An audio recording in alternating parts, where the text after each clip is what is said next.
Okay, so the goal with this stock 650 riser is that you want to drill the holes, and I showed that in the other video, how to kind of line up and drill these holes. And I cut the ignition key off and the steering stops off. So once you do all that, underneath you'll see if I can turn the flash on and get a little, you'll see that this is grinded smooth on, I can't remember if it's the left or the right. There's like a little notch that kind of sticks out right here that you have to grind and cut off for this thing to fit through. And as you can see, that bolt is really long, and the reason for that is on the stock upper 650 clamp, it's got this bushing that makes it like less vibration. So the way that I'm doing it, it won't be have a bushing, it'll be solid mount, but not that big a deal. Just be aware that, you know, your handlebars will buzz a little bit more. The bike is kind of already shaky a little bit, just the nature of a parallel twin 650, so not that big a deal.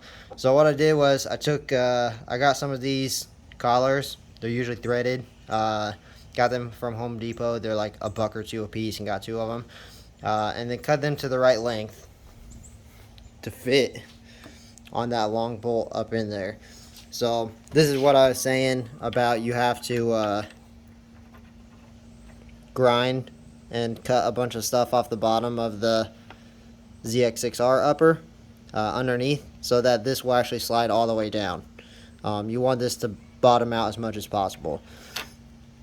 Now, even doing that, you'll see that this right here, maybe if I can get a better angle, you'll see that this right here is angled down, and it just kind of happens to be where this only sits like half, like the outer half on each side will sit against the inner half, sorry, the inner half of this will sit against something. So kind of imagine it's like that, and then this side, it like angles up. So what I did to fix that and get a little bit better like footing, or like kind of surface, is I took 1/2-inch washers, and then I just cut sections off of them until this would fit over the riser bolt and fit up in there, so that it doesn't take much, just like this little bit of the 1/2-inch washer, and that makes it sit flush against there.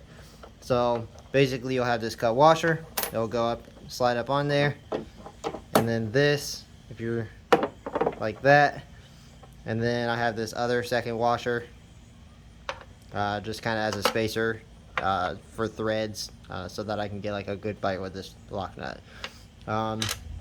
But yeah, that's pretty much it. This is like a couple bucks. It's like less than $5 worth of stuff for, you know, washers and these little collars. You will have to cut these to the right length and drill out that center, but again, pretty basic tools. The hardest part about that whole thing is grinding and cutting all the stuff underneath of this upper triple clamp, the ZX6R one, just for the fact that you can't really use an angle grinder with like a cutoff wheel and a big grinding disc, because it won't fit. Like, you can only get like maybe half of it with that, and then you have to switch over to a Dremel, which works, it's just a lot slower, which maybe it's better that way so you don't, you know, overdo it, but a little time consuming, but that's kind of the name of the game. So that's how I did the risers, and like I said, it's essentially the same riding position as it was with the stock force.